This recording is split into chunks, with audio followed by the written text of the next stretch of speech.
And welcome back to the Cover 3 podcast here on CBS Sports. That's Tom Fernelli. That's Danny Cannell. That's Bud Elliott. I'm Chip Patterson coming to you live at youtube.com/cover3 and everywhere you get your podcast on demand. Thanks for hanging out. Smash that subscribe, smash that like, and come and join us in the chat, a.k.a. the Cover 3 Tailgate, where Brendan jumped in before we got started and said, remember when we thought Notre Dame, Florida State would be the game of the week? Oof. Why you got to rub salt in the wound? Like, why? I mean, we're late in the season. On, like, man. this joke isn't funny anymore. It's a little funny. I think that when you're scanning the games, because this is a Wednesday where we're going to do big game breakdown and we're going to include going inside the matchup. When you're looking at it, it does feel like a game is missing. And that game is Florida State Notre Dame. But don't worry, time slot champs. We're still going to be on national television. Is it prime time? Yes. NBC, Awesome. baby. Hey, you know what? You know who shows up every week? Got that Notre Dame deal. Those ratings. I was about to say, you know who shows up every week? I was like, well, I don't know. That as well. But I don't know if what are those meetings like, you think? Like, I mean, obviously it's an NBC game. Meetings. Like the ABC meetings are like, okay, guys, North Carolina's playing well. They've hot. They're 1-2 in a row, and some other shit-ass ACC team or whatever like that has a good record, but nobody watches. Like, what do you think? Should we really give them a chance? Like, bro, it's a business, man. You run it. What was pretty fascinating was when I was at ESPN, and we have them here, there are like people that are in charge of selecting what games they get to pick. And there's, some teams before the season, you make trades, you make deals. Other ones, you get that 6-day window. Once you start picking those games, what good ones are, and it is like we try to do predictions, and clearly we're all wrong about Florida State, but clearly some other people were too.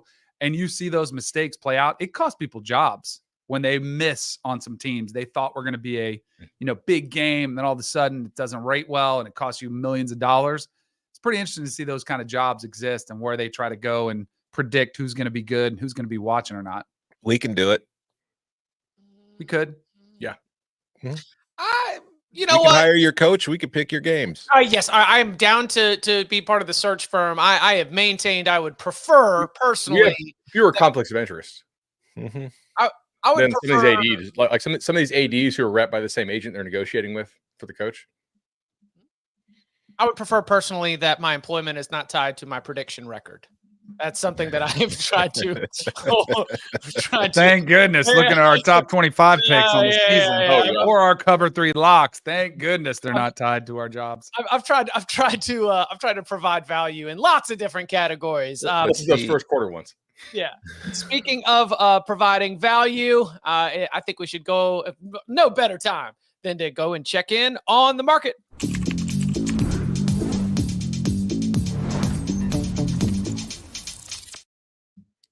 How's the market doing today, Danny? Oh, the market was up big time. Market's up big. Some news last night might have impacted that, but does not impact day trading Danny whatsoever. Well, there was some money to made in markets, though, in the markets on that election. All right.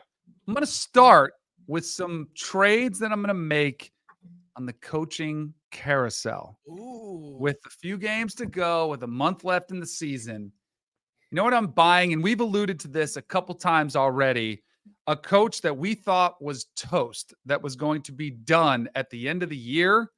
I am buying Dave Aranda is the present and future at Baylor. Now, I'm not saying they should give him an extension by any means, but at 5-4 on the year, 3 wins in a row, the losses aren't brutal, especially considering losing to Colorado, might be in the Big 12 championship. They lost to 3 top teams in the Big 12 standings. Already a win over Texas Tech. They get the win over TCU. A couple of road games, West Virginia, Houston, and Kansas. I think they go 2-1 to finish out at worst. I'm going to say 7-5 keeps him there. Anybody disagree? 8-4 is a slam dunk. 7-5, I don't think they have the appetite to get rid of him. I think he's totally fine. You're on. I mean, Are you going with the buyout? I'm going like I think that Baylor would rather like find other ways to spend that money. everybody across the country is very aware of the house settlement that you're going to have. But I think that Baylor, because they were kind of late to the NIL game, Aranda's made the comment like, yeah, we pay players now, right? And before they weren't really doing that in the sort of modern way of doing so.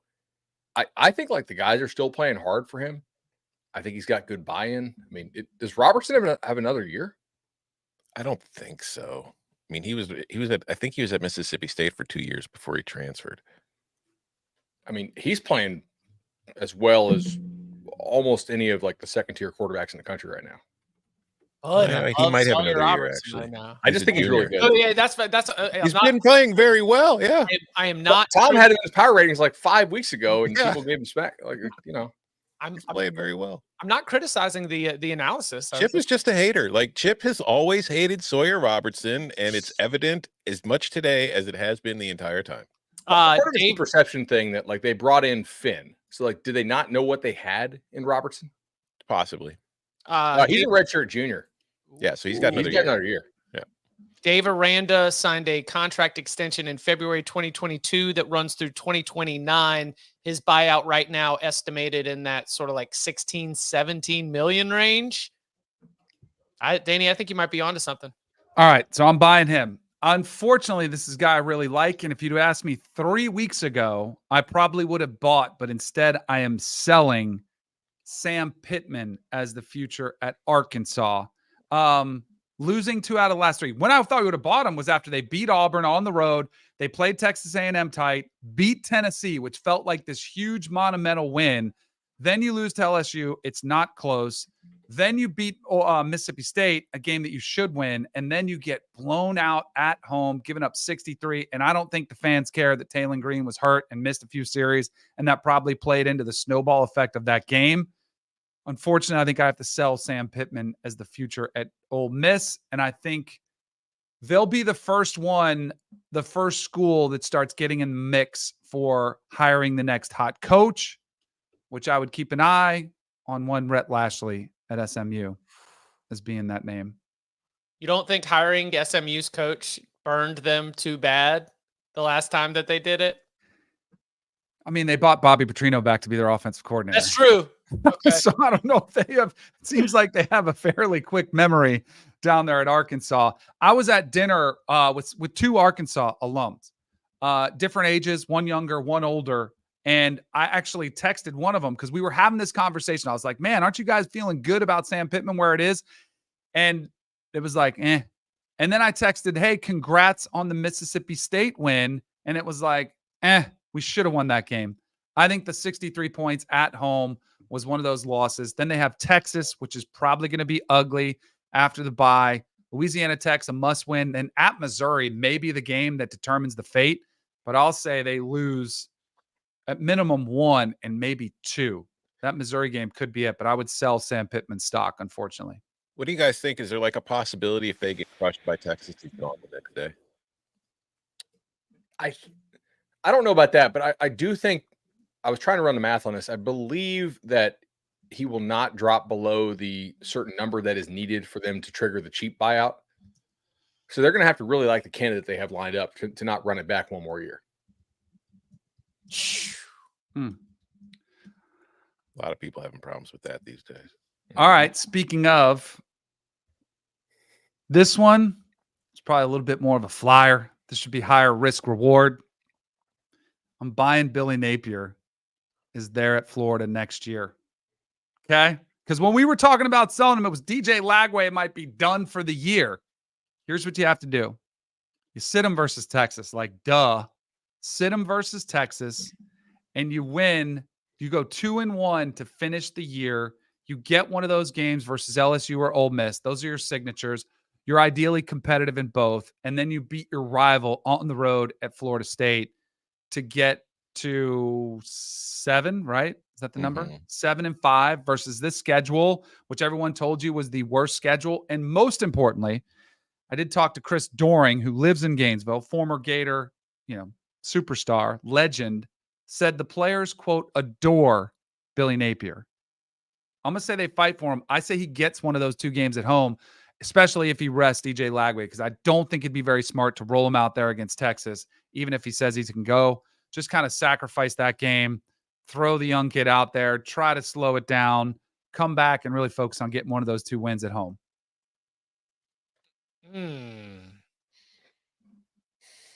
Not feeling it.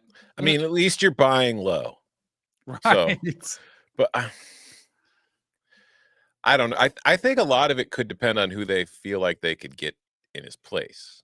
Like if they think there's a name out there that's interested or they got an inkling, I don't think it's going to matter what Billy Napier does. But if there isn't, maybe they just roll into another year. What's the latest on the Bud? What's the latest on the Scott Strickland of it all? That I don't know. Like, have they hired a president yet?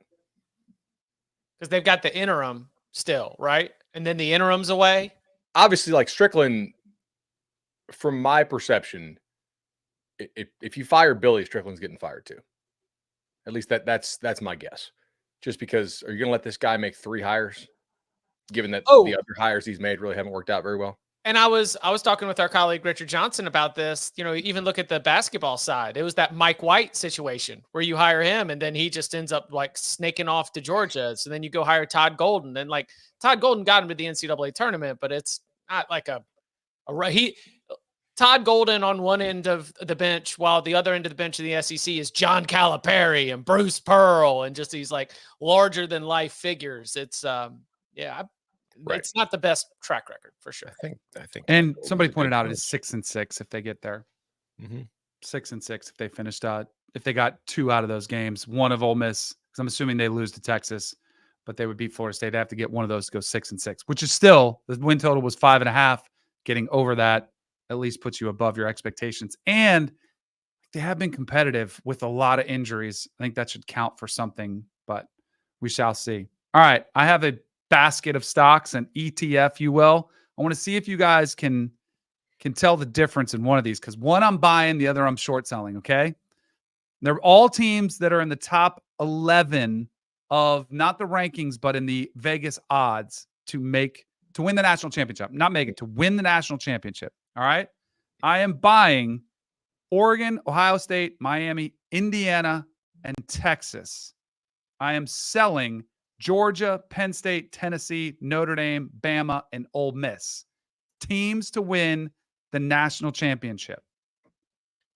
Does anybody know the constant in the buys and in the sells? A storyline. All right, repeat the buys again. Quarterbacks. Oh, ding, ding, ding. Somebody's a genius out here. It's true. Quarterbacks that I believe in, that I think can win the national championship: Dylan Gabriel, Will Howard, Cam Ward, Curtis Rourke, and believe it or not, I still think Quinn Ewers could get it done. I know it was bad against Georgia, but we've seen him struggle. He's very up and down. If he gets hot at the right time, I think they can win it. Quarterbacks I don't trust, even if these teams are really, really good and their defenses are awesome: Carson Beck, Drew Aller, Nico, Riley Leonard, Jalen Milroe, and Jackson Dart. Do you trust any of those quarterbacks in that basket? You do. I trust healthy Milroe. If Milroe's right, because that's not a situation where the quarterback's an issue and they've got a great defense, right? I mean, Alabama's defense has been playing better. Like, we're not just trotting out the same narrative we had in late September, but I do think I would trust Jalen Milroe if he's balanced, if he's healthy. I mean, we've talked a lot about sort of the regression. Milroe at his best, I think I would trust, especially in a playoff atmosphere, bracket play. Who's going to go out there when things are breaking down and be able to just go make something happen? I think that I would still trust Milroe. It's also relative. Go ahead, Tom. No, go. It's also relative to the year, right? And who you have around you. Like, if you put Will Howard on Miami, do you think like he probably wouldn't make this list? No. Right? If you took Jalen Milroe and gave him Alabama's coordinator from last year, definitely would not make the list, right? But I think who you have around you, including the coaching staff, like what is the fit? If you give me a healthy Milroe, I mean, we saw what he could do to Georgia, and we saw what Georgia's defense did to Texas, and Georgia's defense has played pretty well this year overall. So if he's healthy and I get him with DeBoer for 3 games, I think they're dangerous. Yeah. I was just going to say, I do not trust Quinn Ewers right now. But the reason I kept him in the basket is because what we've seen he could do on the road at Bama, on the road at Michigan this year. We've also seen him even in a loss last year. I mentioned this a couple of times in the Red River game that he had those 2 picks early, kind of bounced back. Even in the Georgia game after he did get benched, he came back in and played pretty well. I think if he gets hot, I trust him more than a Carson Beck. When was the last time we said Carson Beck? I mean, we mentioned the Auburn game the other day. I haven't seen him step up in a huge game and win games for Georgia. Been a good game manager, but I haven't seen him really go toe-to-toe with anybody. I trust Quinn Ewers to do it. That's why I included him. Quinn Ewers can't throw the ball past the line of scrimmage right now. It's hard to win that way. Like, you can have incredible wide receivers like Texas does, but if the quarterback can't get the ball past the line of scrimmage, it doesn't really do you a whole lot of good.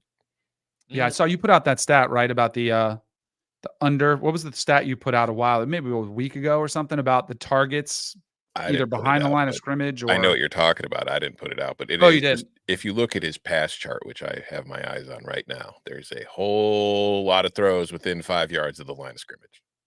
Which makes me that's a season compilation, right? But it does make me wonder if there is something going on with that oblique still that is lingering, which maybe leads to the reason why we saw him struggle. So can they hide him, protect him until they get to the SEC championship game in the playoffs? Like, you don't think they'll need him to do much against Florida, Their schedule sets up very nicely on the back end. So, and then in College Station, you go to it. It didn't work the first time, but then here comes your Prince to win the rivalry game. Oh, there it is. It is. Last trade I'll make. I am selling. I don't even know if I ever held this stock, but I would short sell it. Is Ashton Genty for the Heisman Trophy. I think it has kind of passed him by. The momentum of the other players, and even if they crater, which is probably his clearest path, is if Dylan Gabriel loses in the Big Ten championship game, has 3 picks. Cam Ward loses in the ACC championship game, has a rough game. If Travis Hunter slows off his pace, I just still feel like those other players are starting to fit the formula where Ashton Genty, all along, I thought he needed to break Barry Sanders' record, and it's really not his fault. And his team might be better because of it, because their quarterback is actually starting to develop and make really good throws. So they're a better team because of him. But I felt like for him to win the award, he would have to be that guy that averages close to 200 yards a game and goes off. And I don't think he does it. So I would sell my Ashton Genty Heisman stock. I would too. I mean, I feel like Ashton Genty, this is not my opinion of him as the player, whether he's deserving. I'm just commenting on the way that the voting typically works. He's a running back for a G5 school. The only reason he was getting the kind of love he was early in the year was because there was no clear-cut favorite. So people were going with Genty. But as the season wore on, it was always highly unlikely he was going to be the guy in front, especially because, especially after that UNLV game, which was the spotlight game for Boise. Because, yeah, he played well against Oregon, but nobody was really watching that game at the time.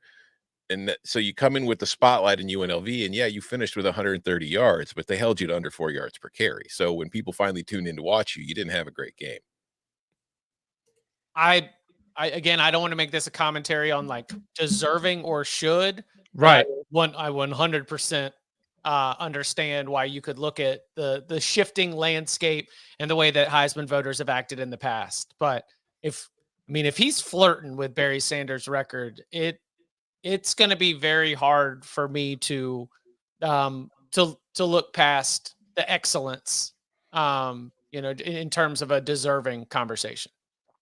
Last trade, market's closing in 15 seconds. Got to get it in. Ben Middlebrooks, ACC Player of the Year, started the season against South Carolina upstate with a double-double and 4 blocks. Who's Cooper Flagg? Who's that guy? Banner night in Raleigh. That's right. Casey Morcell was in the house. A bunch of guys from the team last year. I saw Ben getting a little bit was he getting a little emotional? I need to go back and pay attention, but it was, it was cool to see everybody from that squad last year who was able to make it, to be able to celebrate them hanging another banner there in what used to be PNC Arena and is now the Lenovo Center. So, yeah, congrats to the Wolfpack and to Ben Middlebrooks. We'll be having our We'll be having our Ben Middlebrooks updates throughout the season. Yeah. Markets. Before we hit the break and start to get into big game breakdown, any general Tuesday night playoff reaction? Anything? Yeah. I mean, it was a dud. Although there are two things I took away from it.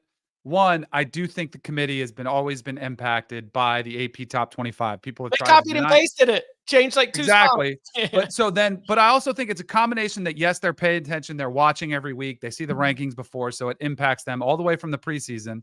But I also think they're all using the same data systems. Like they're all using similar models, similar talking points, similar spreadsheets that are in front of them. And everyone's has more information at their fingertips. So I think it makes sense that they would get closer and closer. And I think the AP probably has been trying to think like the committee for the last 7 or 8 years too. So they look smarter. But yeah, the copy and paste didn't do much for us. Also, there is signal in a consensus. Oh, you mean it? Wait, hold on. Will you please say that in a will you dumb that Canal. down for me, please? In a consensus opinion, when you poll a whole bunch of different people, the results you get are typically reflective of the reality of the situation. Right. So like what we get from polling 62 AP poll voters is probably pretty close to the center. And when you get 13 committee members, their consensus might be pretty close too. Mm-hmm. Okay. Thank you. Tom, I appreciate that. Maybe my brain will grow a little bit and I'll be able to read your words that you write. No, you won't. I can only hope. Who's Sawyer Robertson? Yeah, you I would have didn't known say- if you read my work. Yeah. I know. Who? Mm-hmm. I did go back and actually watch the show as opposed to just like looking for results on Twitter. Oh my God. I'm so sorry. It sucked. Like not the people on there, but like the format of it. Bro, we don't care about the bracket coming out at the exact same time as the rankings do. Like the bracket's going to change probably even more than the rankings. Give me the rankings first and then be like, and here's how it would play out in a bracket. Like this simultaneous double numbering thing is kind of like, if I'm confused by it, I guarantee you a lot of viewers are. Like that was not a good presentation of the data. I think that's why how confusing and convoluted it is only going to empower the expansion to 14 and eliminating the multiple buy system. Chips in on the conspiracy now. They got me. Coming up on the other side, going inside the matchup for Georgia-Ole Miss, Alabama-LSU. And we saw that request from the tailgate. A little BYU-Utah. Don't mind if I do. All that and more. Next.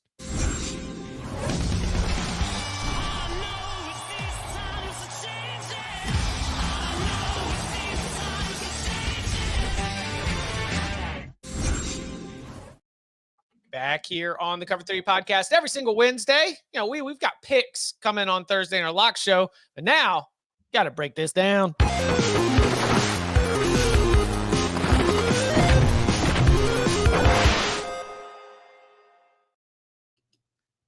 The Georgia Bulldogs were imperfect in their victory against Florida. The final margin shows a win that was somewhat close to the odds makers' expectations, but the way that they got there, both with early mistakes and also the injury to DJ Lagway, might have some concern for the Bulldogs. Ole Miss, on the other hand, woke up, had their best performance as in conference play.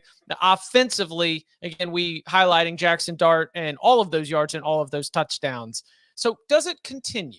Because we arrive in Oxford for a massive game for both of these teams. As we start to break down the matchup itself, Bud, do you think that what Ole Miss found offensively is somewhat repeatable? Not really. Yeah. No. I mean, I went back and I looked at like the most important plays of that Georgia-Ole Miss game from last year. And this is a different Ole Miss team. I'll give them that. Mostly on defense. I don't think the offense is better this year. I think it's probably worse in some ways. Now, in that game, and I remember that game well because that was one of my biggest bets of the year, was laying the points with Georgia, because Ole Miss did have a lot of key offensive linemen out. And Georgia just absolutely wrecked them up front. There's some chance they can block Georgia better this year. Obviously, it's better to be playing at home. They I know Lane Kiffin feels like they're more equipped this year to hang along the lines of scrimmage, but they're going to need Trey Harris. And, Watkins is not playing Arkansas. He's playing Georgia's corners. And Georgia's corners are maybe not the best they've ever been, but they're better than what Arkansas has by a pretty good margin. So I'm just very much like, they're going to have to show me. And this is probably a game where you need the 11-man run game, because Ole Miss has not rushed the football very well this year with the traditional approach with the backs. Like, I mean, you're going to need Dart to make a lot of running around, scramble plays. I'm not saying they can't win, because Georgia is clearly down from where they've been. But can you guys shake that Texas game? Because I don't know, man. Like, Georgia came out and played at a level that few teams have shown that they can get to this year during that game. Only thing I would say about that game specifically is maybe Texas isn't as great as we thought either. So, and I thought Georgia looked awesome, and I think you'll get that performance from their defense. But I also thought Texas was slightly overvalued, especially the way their schedule looks now. Michigan win doesn't look as great. We talked about all that going into that game, but they've shown the capability to go on the road and dominate with their defense, which it looks like, that's going to be the game plan again. I just look at this game there's no chance, I don't see in any world with Jackson Dart throws for 500. No. I don't know if there's a world that he throws for 400. I think they've got to try to run the football just to keep them honest. And I think Jackson Dart's going to have to be that playmaker that when he's getting harassed, I mean, kind of what Arch Manning did when Arch went in, except he was deficient as a passer because he's young and he's green. That's where I think you've got to have your best chance at winning that game, as Jackson Dart steps up, makes plays, extends plays with his legs, and is able to, get those critical conversions. And then the great unknown is, what Carson Beck are you going to get? And what sort of confidence would you have that he's able to put that behind him, this season in its entirety behind him? What concerns me if I'm Ole Miss in this matchup is how Georgia looked in that Texas game. Its defense was elite. The offense was still very sketchy. But the defense was elite because the pass rush was incredible, because in part, Georgia wasn't afraid of Texas's run game. Georgia will not be afraid of Ole Miss's run game in this one either, because if you saw last week, the big plays were there in the passing game, but they haven't been there in the run game all year. And if you look, they hit big plays the last 2 weeks, but even on the season, in non-conference, Ole Miss's explosive rate was 29.4%. In SEC play, it's 13.9. That's a huge drop-off, clearly. Like, they have not been nearly the same offense against SEC teams. And while not elite overall, Georgia's defense is 19th in allowing explosives. So can Ole Miss get anything on the ground to force Georgia to play them two ways instead of just being able to pin their ears back and go like they did against Texas? Because we saw how that worked out for Texas, and I think Texas's offensive line is better than Ole Miss's. So that could be a serious problem for the Rebels. On the other side, that Georgia offense that is sketchy, like when it comes to Carson Beck, how it impacts Georgia right now and how it impacts his draft stock in the spring, there are very concerning numbers and performances when he is pressured. These are some fun stats, all right? Carson Beck, when he is pressured this season, has a passing efficiency of 81.1. For those who don't understand the context, that's bad. This one you'll understand. His completion rate is 36.2% when under pressure. He has averaging 4.9 yards per attempt, and he has an 8.5% interception rate. That is more than that's nearly triple like the national average of what the interception rate is. He is under pressure. He is not completing passes. He is throwing the ball to the other team. He has been awful. Guess which defense ranks 4th nationally in pressure rate this year, guys? Ole Miss. So I have serious questions about how well Georgia. I think this game will look a lot like the Texas game, honestly. I think Georgia's going to have to win it with defense, and they're going to have to overcome some of their offensive problems, especially if the turnovers remain, because that has been a serious problem. So this could come down to whichever defense scores. I don't know if that's genuinely, but it's not going to be a 10-7 game and one scoop and score is going to win it, but a 10-7 game where one scoop and score wins it.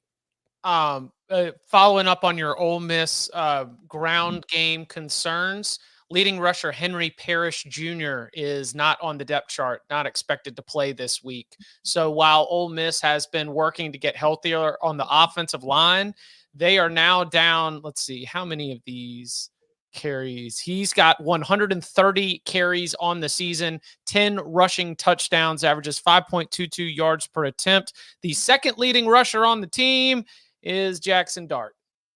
So we're going deep into the running back room in terms of having to ask some players to step up and be a part of that ground game against a Georgia defense that's absolutely tenacious. I 100% agree with you. If I am Glenn Schumann, if I'm putting together the Georgia defensive plan here, it is all about, trying to make sure that we make life very difficult for Jackson Dart. A lot of bodies, a lot of arms, a lot of legs. Make those guys go make physical catches against our blue chip secondary for sure. Do y'all see it as lower scoring too? Because Ole Miss's defensive front is nasty. Like I agree with that. I think Georgia's going to struggle to run the football against this team. I think it could be lower scoring, especially depending on Georgia's approach. Like, does Georgia get back to trying to run the football with Etienne? But can they? Ole Miss has been awesome against the run. Yeah, they have. Georgia did run it good against Texas. That was kind of their saving grace. Was getting the best run teams Ole Miss has faced. Oh, let's play the game. All right. Okay. All right. So they faced South Carolina when Sellers was hurt, and Sanders did not play, or did he play? I do not remember. All right, but Sellers was definitely hurt in that ball game. They played LSU, which has not been a good run team so far this year, despite the fact everybody thinks they should be. But they've been awful at it. Yeah. More later. They haven't faced A&M yet. Kentucky can't run. Kentucky tried to stick with the run a little bit. Sanders did play, according to the chat. I'm trying to remember now. They haven't played Texas. They haven't played Florida. They haven't played Tennessee. The top rushing performances against Green was hurt for Arkansas. The top rushing performances against this Ole Miss defense have been Arkansas, Oklahoma, and South Carolina. It's been in 3 of the last 4 games. LSU, as you mentioned, was bottled up, but LSU also threw for 337 yards against them. Arkansas got a lot of yards, but a lot of that's garbage time because the game was out of hand so quickly. So, fair point in terms of, among SEC teams, they certainly have not faced the best rushing attacks, but I think that our eyes can tell us that the personnel of that defensive front is still nasty. Totally. Okay. Any other thoughts here on Georgia Ole Miss? Anything to keep an eye on? Typically when Georgia loses, somebody's going to make a special play, right? Is Trey Harris right? Because if he's not, I don't think I really trust Watkins to do so. And at that point, you're sort of leaning on how many wide open guys could Ole Miss scheme? Because traditionally, that's what they're going to end up doing against a lot of teams. But against Georgia last year, not so much. Do they have a Ryan Williams type guy? If Trey Harris is healthy, he is that guy. But is this the game they've been saving him for? Is he going to go? How's he going to look? You think Ryan Williams was lonely yesterday when everybody was voting? Boo. Kalen DeBoer gave the whole team the time to make sure that they go and vote. And what do I do, Coach? 17-year-old Ryan Williams. Go color in your coloring book, Ryan. All right. Speaking of the Alabama Crimson Tide, they are going to be in Baton Rouge, Tiger Stadium at night. Both of these teams, traditionally they get that off week, then they come in for this early November clash. And a lot of implications, obviously, across the board, but both of them just need it. Both of these teams need this one really, really bad. We've had years where Alabama-LSU is for a spot in the SEC championship game. I'm not sure that's where we're at right now. I haven't run the math on that, but I do know that given what's ahead for both these teams potentially, it's an absolute must-have game. Now, in terms of the matchup, Tom, where do you think it'll be decided? It's hard to say, honestly. We just talked about it 2 seconds ago, and I've harped on it when we've talked about LSU and these big game breakdowns all year. They can't run the ball. They don't really bother trying to run the ball. Will they be able to run the ball in this game? I don't know, because like they rank 118th in success rate on the ground, 89th in EPA, 79th in explosive, and they're 127th in rush rate. So it's like they're like, man, we suck at this. Let's just not do it. Let's just put the ball in Garrett Nussmeier's hands, and that might.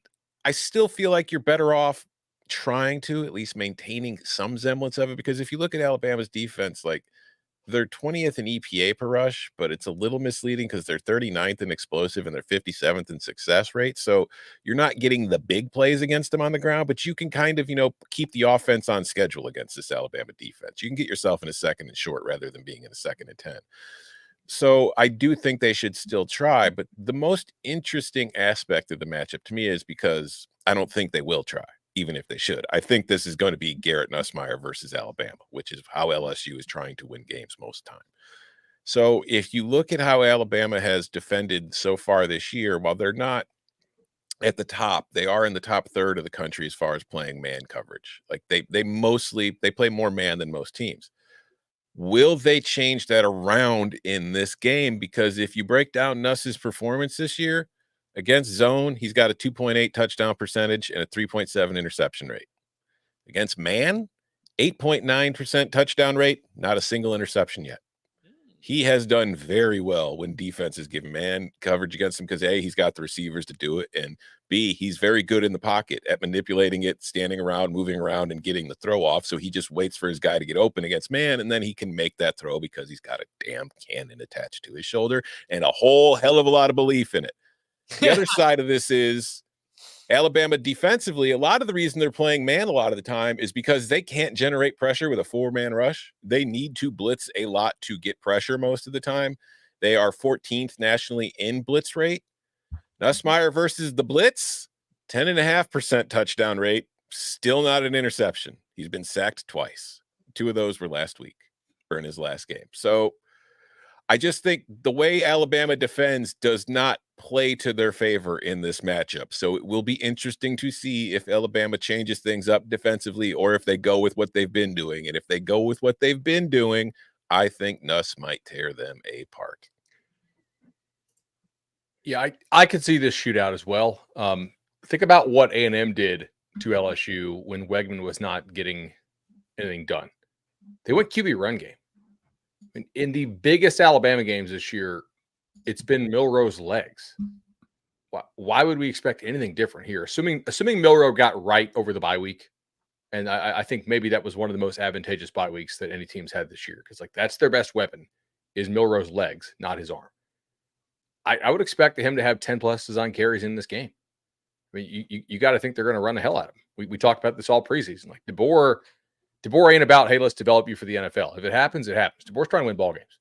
And many times before, he has just run the absolute crap out of his quarterback. I would expect that to happen here because Bama can win the rest of their games without having to run him at all.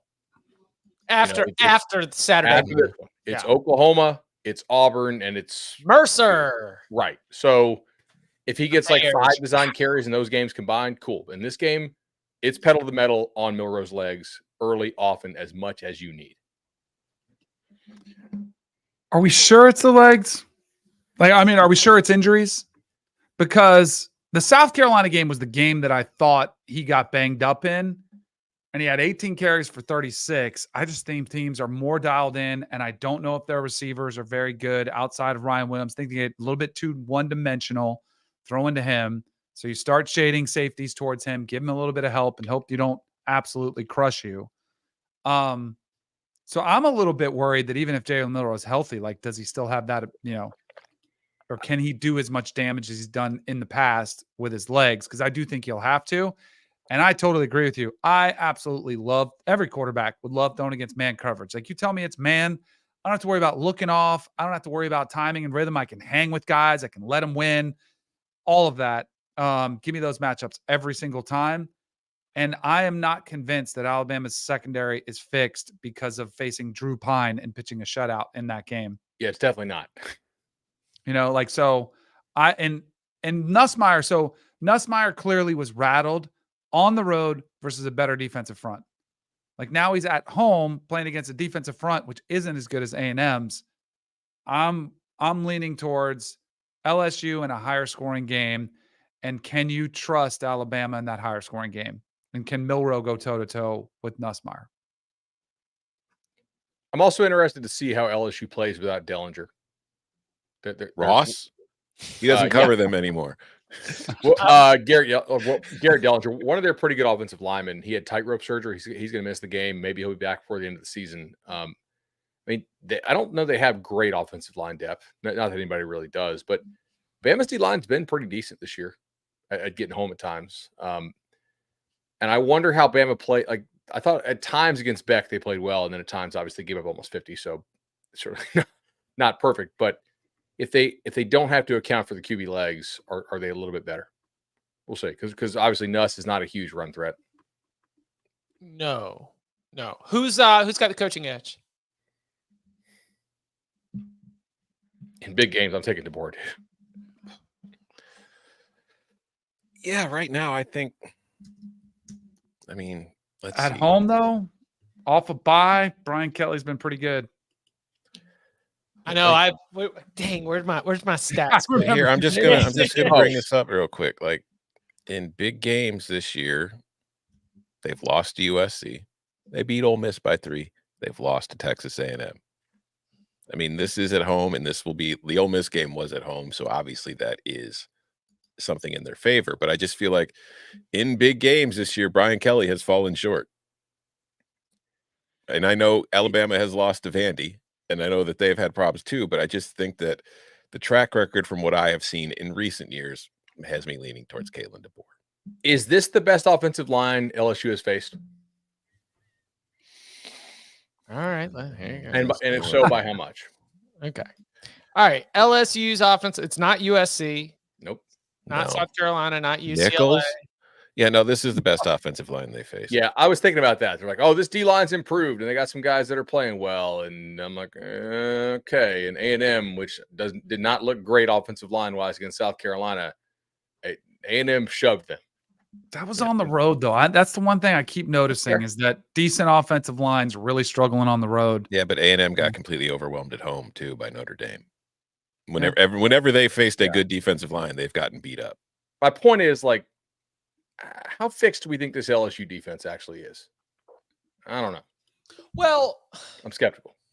Fair, but they also can just play well. I mean, it's like they've got like the bare requisite talent that if they also go out there and play really well, then they can look a lot better. But you can say that's not their median. You know, like that's not what they're going to be delivering across the board.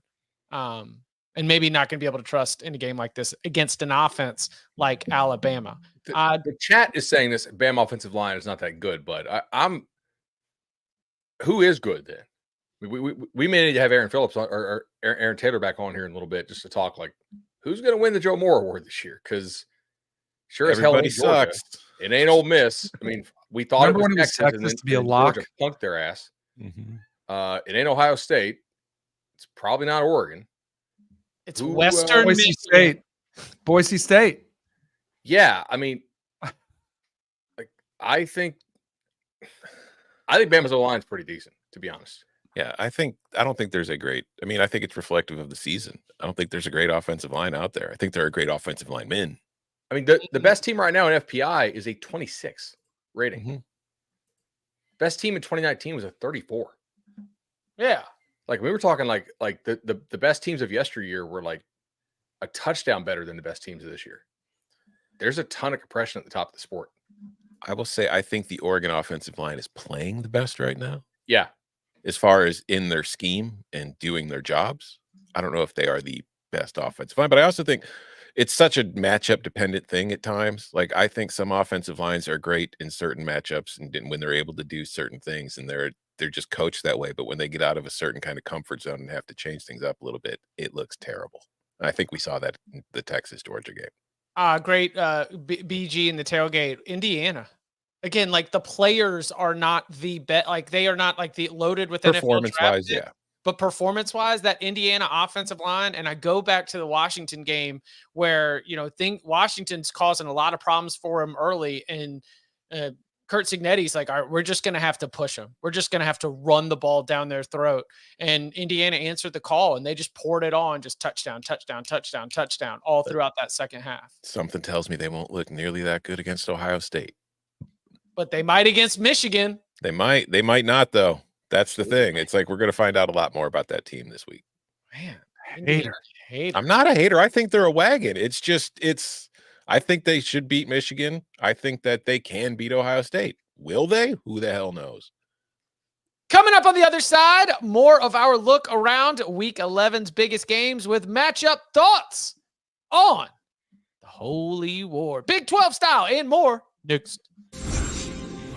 CBS Sports HQ, giving you college football coverage unlike anyone else. We're talking Big Ten. Pre- and post-game coverage. Are you encouraged with the way that this team responded? Along with breaking news. A lot of movement in the rankings this week. Highlights and expert analysis. That streak could be in jeopardy here. Sure. What was your main takeaway from this game? How impressive was his domination? That really changed the football game. Let's go ahead and have some more fun. Another wild ending. The chaos continues. Turn to CBS Sports HQ. The Utah Utes have lost 4 straight games. The Utah Utes have not scored 20 points since September 21st. And the Utah Utes are just a 4-point underdog at home with BYU coming to town. Help me put some actual football analysis behind what looks like the vibesiest spot on the whole daggum card. It's the Holy War. Oh shit! I only have vibes. I'm sorry. No, You've only got vibes too. I mean, I've got to, and then like, you know, they had an off week coming out of that horrendous performance against Houston, which just looked so sad. I have to imagine that Rice Eccles, the Muss, the rivalry, like I just have to think that if there's anything in there, we're going to get the best that they've got. But Witt's doing it again. Who's the starting quarterback? Who is the starting quarterback? We don't know because Right. Witt has said that Brandon Rose is in contention to start this week against BYU. He's been practicing and battling Isaac Wilson. He's doing it again. Isaac Wilson may be dead. In fact, we should contact his parents just to be sure. I love the story of BYU. I'm a huge fan of Patrick Shalom's, but they look like Indiana, I think, is a wagon, but BYU keeps flirting with disaster. You know, like that's the thing that concerns me is we've seen other teams that maybe aren't even as good as Utah. The Oklahoma State comes to mind, and my goodness, the tackling on that game-winning touchdown pass was there. But Retzlaff's been a little bit up and down. He's been athletic. You don't like my Patrick Shalom? No, I love it. It took me a minute to understand. I was like, who the hell is Patrick Shalom? I was like, oh, okay. He's a little, it's just, I love him. Again, I have them ranked. I think they deserve to be where they're ranked. I just look at them as one of those teams where we start using that term team of destiny, right? And it means they're probably skating by some games that they probably shouldn't have won, and they keep winning. It's like, when do they lose? Where I think Indiana is a really good team, dominates their schedule. I look at BYU a little differently. That's why I do think this spot is a tricky one for them, because I do think they'll get Utah's best effort on the defensive side of the ball. I could see this one. If you were a Utah fan, you were hoping they'd win, I think it would have to be a defensive game where you don't turn the ball over and you keep them in check and you don't let them beat you with some big plays and Retzlaff getting outside the pocket and you're able to stop their run game, which wouldn't surprise me if it is that type of, like the Houston game when that 17-14 Utah lost, but like that type of game. And again, I know BYU is not Houston, but I don't know. I don't trust BYU. No opponent has scored more than 23 points against the Utah defense, even as they've been playing opposite, like incompetence at times on the offensive side of the ball. 17-14 was the Houston game. 13-7 was that TCU game. 27-19 was the Arizona State game. And what was it? 3 picks for Adam Driver when he went out there to go play against the Sun Devils defense. So you were even getting short fields there for Arizona State.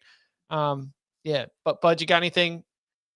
Yeah, I think there's a world in which Utah's defense can somewhat shut down BYU's offense. And I think that side is likely. But what I'm a little bit very confused, like, how is Utah going to score? Because I think Jay Hill, the DC for BYU, is really good. And I think they're going to be able to scheme up enough free runners at the quarterback that they probably get a lot of hits on him.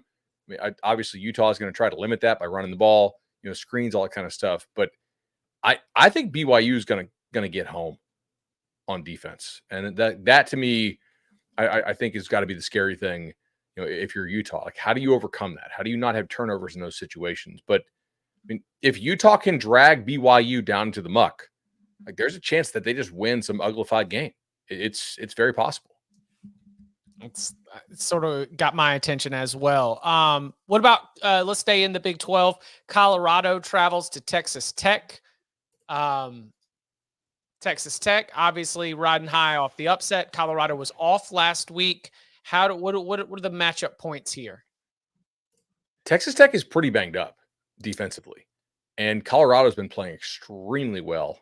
I mean, you could point to things like, oh, if Baylor doesn't fall down, like, they lose at home to Baylor, sure, but like they won the game. You could say, like, hey, maybe don't give up a Hail Mary to Travis Hunter before the half if you're Cincinnati and you're very much in that game. Sure, like they're not dominating, but they're playing way better than they did last year, and they're playing better than they did at the early part of the season. And I don't think you can really discount some of the Travis Hunter stuff. Like, it's like, yeah, he's just gonna make some crazy plays on guys right now. So, is this the best throw team they've seen as far as, like, ability to spread them out since Baylor? I think so. Wait, hold on. Is this the best throw team that Colorado has faced? Because to me, you mentioned Texas Tech's defense being banged up. Just like as a whole, this is not a Texas Tech defense where I would say that pass defense is a strength. It's not at all. Correct. Yeah, that's what I'm saying. Like Colorado's just going to go out there and chuck it a bunch. Like they're kind of like a one-dimensional offense. They just throw the ball. Well, you know what? Like Texas Tech, damn matadors out there in the secondary. So like there should be plenty of opportunities to hit big plays. What time's this game? 10:15. Oh no, 4 o'clock. No, it's at 4 o'clock Eastern. I mean, we're going to have. I just don't know if Texas Tech can cover them. The wind's like 16, 18 miles an hour, so it's not crazy. In West Texas, that's not that crazy. Right. I mean, it's not that bad. I think it's the best throw game they faced. Baron Morton's been playing really good football. They got a tricky back in Taj Brooks. I think it's like one of these feisty teams, But who do you trust more? Shador, Travis Hunter? The environment come into play because Lubbock gets crazy. I wish it was in prime time. At least it's not at 10 a.m., which is where Colorado's next game is going to be the next week. But I think it's an interesting spot. Like, I think it'll be a good game. I think the point spread's probably about right. Any other what other week 11 games or matchups have your attention? I think if Texas bounces back, like, they should crush Florida. That's a really hard spot for UF to get off the mat without Lagway, we're assuming, and with all those DBs hurt for UF. Miami, Georgia Tech, but only if Haynes King plays. Yeah. Is he any word on that? I see. The less you hear about a guy, the more concerned I am that it's a long-term thing. And you haven't really heard a whole heck of a lot coming out of there about Haynes King. Yeah. So Brent Key addressed it this week, officially listed as questionable, but also quote hopeful. But I mean, like, Danny, what do we hate? He's a tough little, like, I mean, he didn't call him a tough little nugget, but like he made it sound like he was going to play. And then all of a sudden we were talking about, like, not even Pyron, down to the third string quarterback. So TBD there. But that, to me, Georgia Tech can score if Haynes King is playing enough to make that interesting. If Georgia Tech's offense is totally incapable of scoring against other defenses, then I don't know if they're going to be able to do it against Miami, especially if they have to overcome a big deficit. I want to make one plea to one person in particular. I know you're watching, buddy. Nico, I need you to have a good week this week. You're playing Mississippi State. They haven't stopped anybody from throwing a ball anywhere all season long. I know your guys are dropping passes, but I need you to overcome it. I need you to stunt on them. I need you to have the big game. I believe in you. I'm waiting for it. I'm sick of waiting for it. Give it to me. Let's go. In related news, where is Tom in the standings of our fantasy league? Nico. Come on, buddy. It's super tight, by the way. Like it's 6-4, 6-4, 4-6, 4-6. It's like the NFL, baby. Let's go. We're all within 37 points of each other, like first to worst. So, a couple more just rapid fire. Minnesota's laying 6 on the road at Rutgers. Is that like, hey, Minnesota's playing that damn well, or is that like, hey, Rutgers is just out of bullets? Like their guys are. I think latter. I think it's the latter. I think that it's just like everyone has had to ratchet Rutgers down, like one rung by one rung with each of these results, and that's just kind of where they've landed. Makes sense. I think Minnesota is Big Ten average. Like if like they are firmly in that middle pack of the Big Ten, rightly rated. I think Rutgers has fallen out of that middle pack, and that's what you see there. Yamaleava. Sorry. Yamaleava? Yeah. I still struggle with getting it. 11 at TCU. Oh, fat pass. We don't talk. Self-care Saturday. We're not looking at that game. Okay. Yeah. Oklahoma State and TCU. That's bad. No, sir. I mean, that's gross, but shoot. Gross. Great timing on Gundy's statement last night, by the way. Is Drones playing for Tech? I have no idea. Because if he's not, like, I'm very willing to bet that Schlee turns back into a pumpkin. Tootin also might not. Like, Drones and Tootin both listed as questionable. Don't So remind me on this. I was going through some of my tickets this morning, and on Tootin, I have a lot of Tootin 20-1 to lead the ACC in rushing, and him missing last week. Like, Cuse is a team you can do some rushing on, man, and he's going to finish second now. I might have more on that game tomorrow, just depending on if we get any more updates there. But Louisville moved the ball on the ground against Clemson's defense, and Virginia Tech's offense might be able to score. So we'll be curious to see how that goes With Drones. You think with Schlee? No, I'm saying if it's Drones and Tootin both playing against Clemson's defense, I think Virginia Tech can score in that game. Yeah, and also it's a good test if Clemson can get off the mat. I guess the same for the Hokies. I think it's easier to get off the mat at home. Yep. Possibly. Do we have a Bryson Daly status check? I mean, it's Army, so good luck. They don't really give intel. 63.5 is a big number, and I know it's North Texas. That's a big number. I do wonder. Like, North Texas's defense sucks, so I do feel like Army will probably be able to get most of what they want. It's just defensively, I do wonder if North Texas presents a little matchup problems for Army. They should score some. Yeah.